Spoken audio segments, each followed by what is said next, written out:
লাল সাদা ও কালো রঙের আঁকা এক গ্রাফিতি মুহূর্তেই কৌতূহল তৈরি করেছে শিক্ষার্থী ও পথচারীদের মাঝে।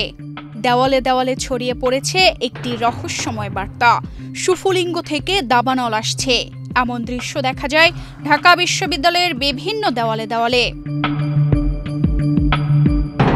৪ জুলাই শুক্রবার বিকেল থেকেই ঢাকা বিশ্ববিদ্যালয়ের কার্জন হল, টিএসসি, মধুর ক্যান্টিন, চারুকলা কলা ভবন, হাজী মোহাম্মদ মহসিন হল, এএফ রহমান হল, শেখ মুজিবুর রহমান হল এছাড়াও জসিমউদ্দিন হলের আশেপাশের দেওয়ালে এই বাক্য সংবলিত বার্তাটির দেখা মেলে।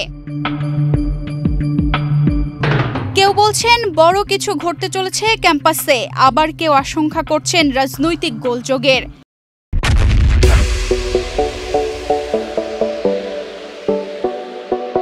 আবার কেউ ধারণা করছে হয়তো বড় কোনো অঘটন ঘটতে যাচ্ছে। অন্যদিকে কেউ বলছে হয়তো ছাত্রলীগের কেউ জনমনে ভয় সৃষ্টির চেষ্টা করছে এই গ্রাফিতির মাধ্যমে। এটি কোনো সাংস্কৃতিক বা সৃজনশীল প্রতিবাদের প্রতীকও হতে পারে বলে ধারণা করছেন কেউ কেউ। আবার কারো মতে এটি হয়তো সৃজনশীল কোনো প্রতিবাদের ভাষা। তবে রহস্যের জট খুলেছে অবশেষে। এই গ্রাফিতির পেছনে রয়েছেন ঢাকা বিশ্ববিদ্যালয়ের শাখা ছাত্রদলের যুগ্ম সাধারণ সম্পাদক আবিদুল ইসলাম খান। জুলাই মাসে প্রকাশিত হতে যাচ্ছে আবিদুল ইসলাম খানের লেখা বই। এটি মূলত জুলাই অভ্যুত্থানকে কেন্দ্র করেই লেখা একটি গবেষণাধর্মী গ্রন্থ।